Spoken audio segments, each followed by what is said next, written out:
But as you see, we are rather committed to these things. What we have is we found 10, 15 years ago, we had a whole load of problems. I'll give you a list later of what the problems were. And we set about finding a solution for each of those problems. Now, we found solutions to the first 12 problems quite significantly and quite well, I think. All that did was throw up the next 12 problems, and so we are now trying to solve those ones. But what happened is during the course of the solving of the first 12 problems, we began to realize that in Germany and in Europe as a whole, we were really beginning to ride a wave of change in society, a wave of change in choral music, which everybody that I've listened to in the last couple of days has been addressing in their own way. So, we are going to talk about our problems, our community, our solutions. Some of them will be relevant to you, some of them won't. But when you add them to everything you've heard from everyone else, I hope that these will be yet another way of just making us all think for the next few weeks, months, and years. Hans.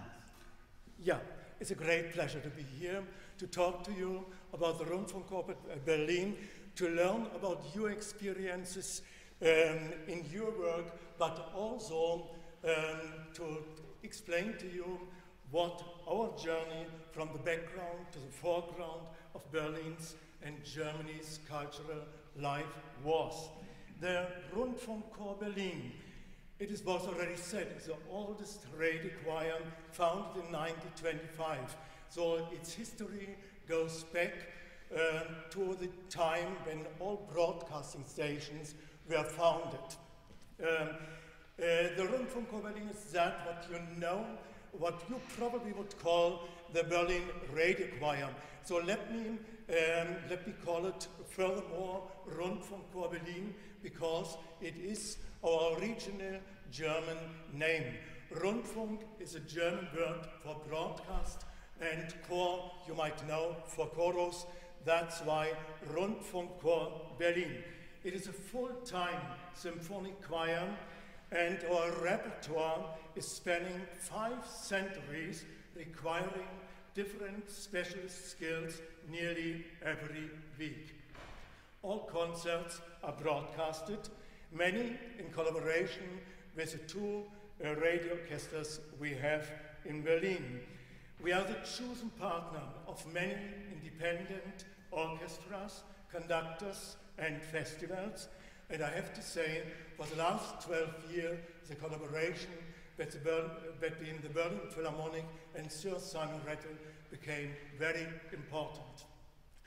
We have our own series of unusual and groundbreaking a cappella concerts, and we have a huge educational and community program running.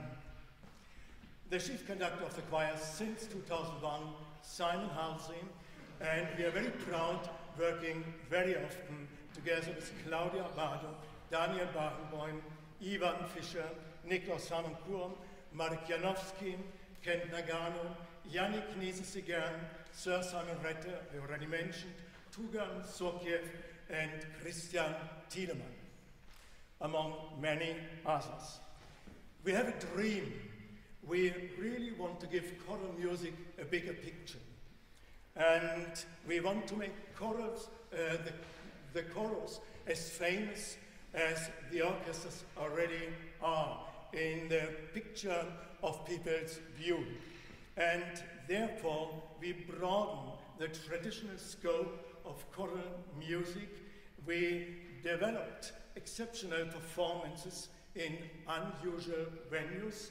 We interacted with other arts, and we are promoting the communication between amateurs and professionals, and we reach out to people from different backgrounds and generations.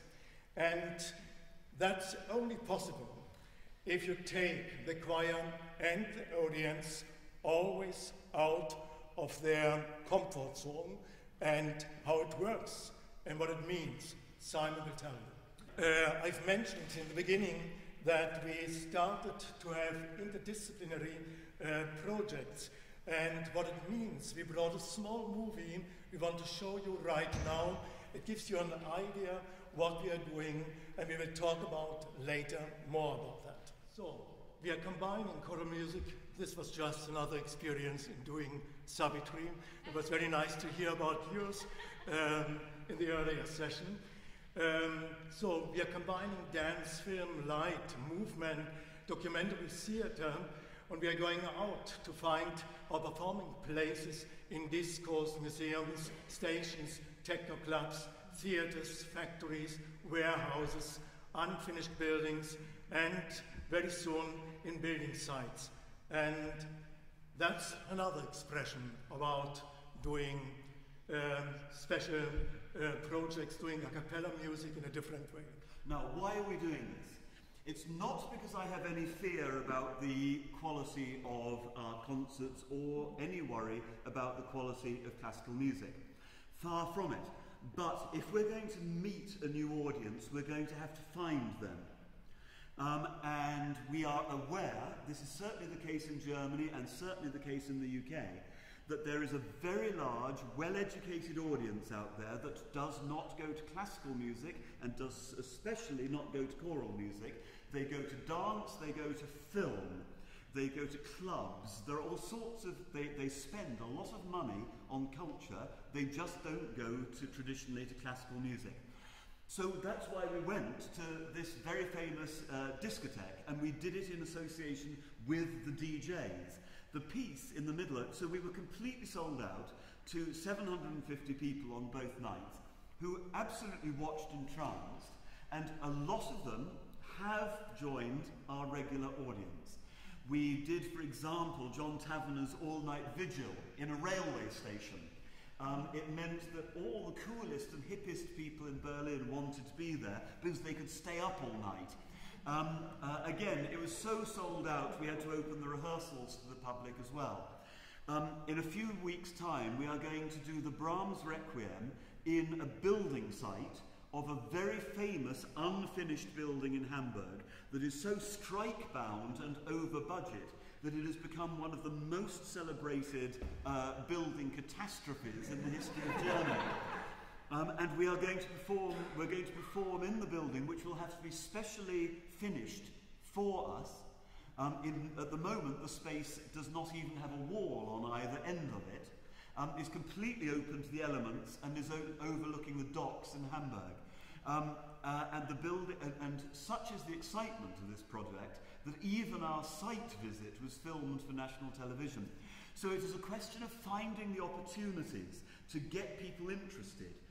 It's already completely sold out before it's even gone on sale.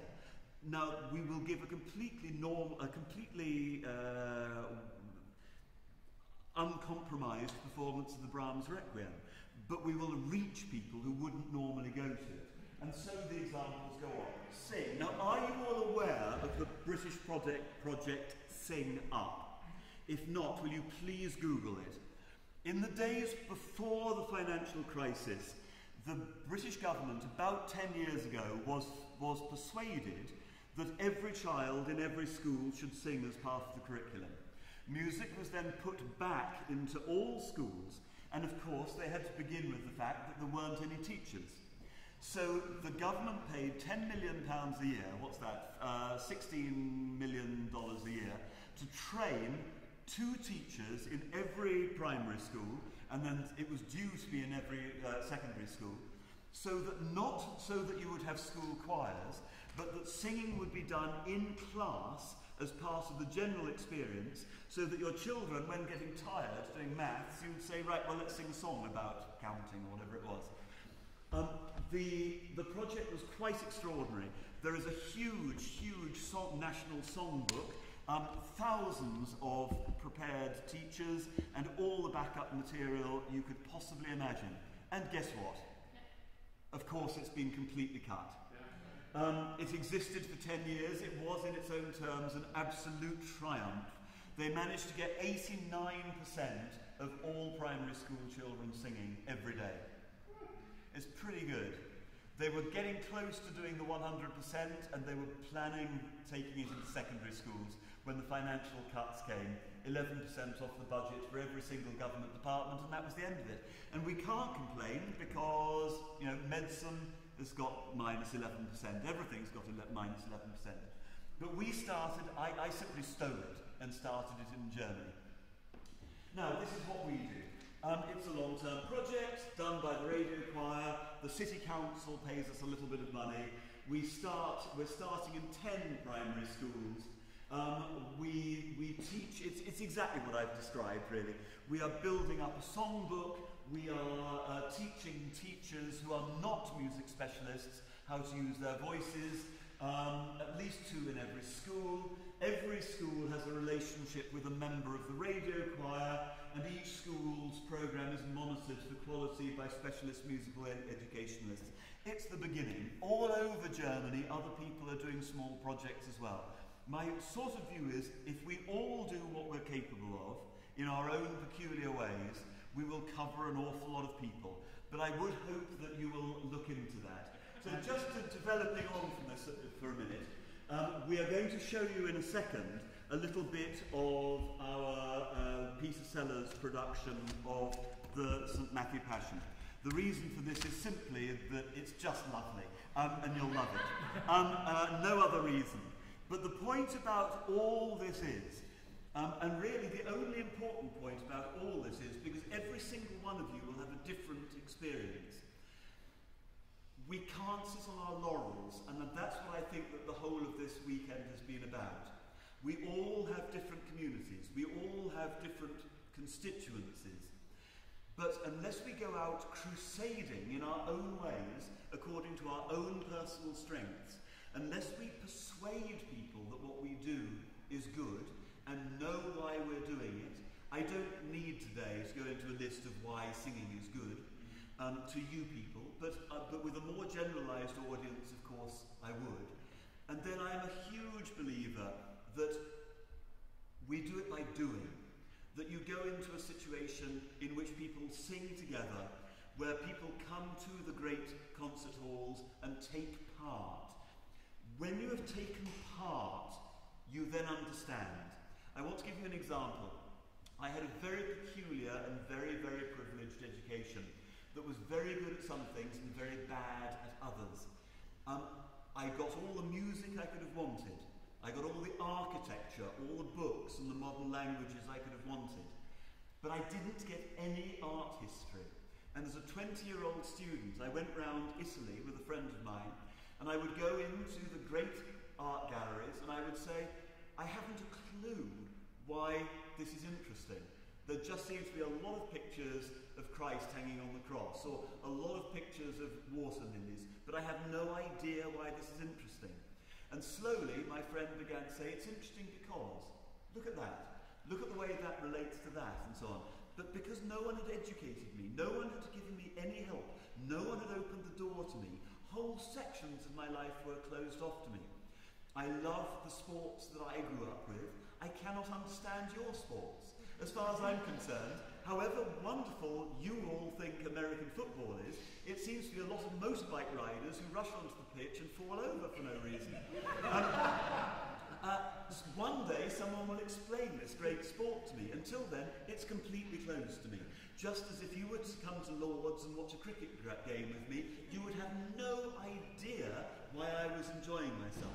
Similarly, we must go out and tell everybody why singing is so good and show by example.